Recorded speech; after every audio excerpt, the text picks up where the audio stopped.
Hi, I'm Monica. And I'm Daniel. We're students here at Fredonia where all across campus, faculty members and undergraduate students work together on grant-funded research teams. These grants allow faculty and undergraduate students to create new experiences that go beyond the classroom and shed light on many of the questions we face today. One of these research teams is led by Professor Mike Milligan. I've always loved science ever since I was a little kid. I remember I had a chemistry set in my house, and I used to run all these reactions when my parents would go out, and I'd fill the house up with noxious gases and so on, and have to open up all the windows.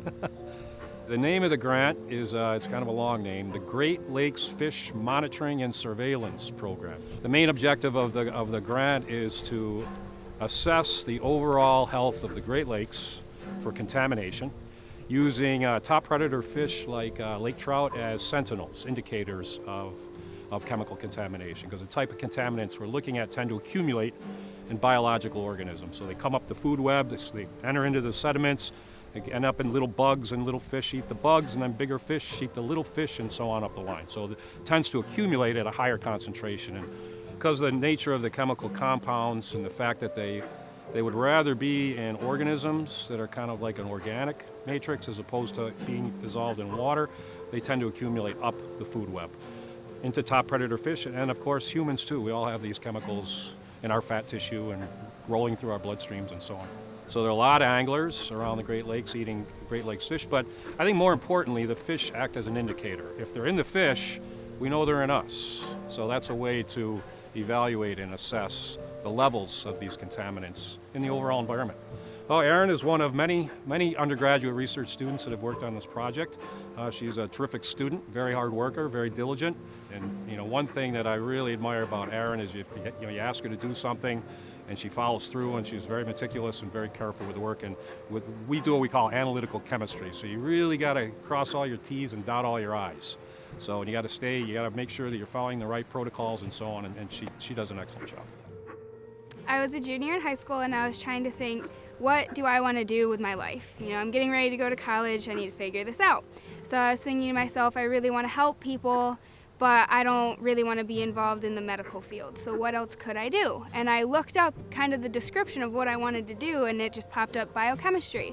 And as I looked further into it and found out that I could major in biochemistry, that's what led me to Fredonia and led me to majoring in biochem. I'm currently working on the FISH project in Dr. Milligan's undergraduate research lab.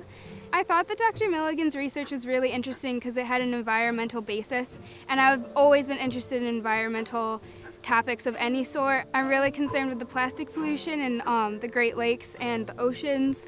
Dr. Milligan's research kind of combined a chemistry background that would give me a lot of skill set before I graduated with a topic that I'm very passionate about. I get a lot of experience working in a laboratory setting. Dr. Milligan gives me the freedom to work on things by myself once he showed me how to do it for the first time. So I'm really working on my own, and I'm coming up with samples and data that he will then analyze, and we'll talk about it, which is pretty much what you would do at grad school. You're given the time to come into a lab on your own and work on your own products, and you just basically report to your mentor. But one thing I always like to say to incoming students, especially in the sciences, is get onto research as soon as possible, because classes are great and you're gonna have the requirements to get a job or to technically get into grad school, but the research, the experience, the skills that you gain by taking that extra step is really what's gonna make you shine. Well, I think this is a great time for a young person to go into science. For a young person who has an interest in doing something important and down the road feeling great satisfaction. To be able to spend your career working on projects that help the earth, that benefits not only humans, but other biological organisms and the health of our planet and so on. It's a very satisfying venture for any person. The Environmental Protection Agency grant that Dr. Milligan received will help him and his team identify toxic chemicals in the Great Lakes in an effort to create a cleaner, safer world. His work is motivated by the memory of his mother.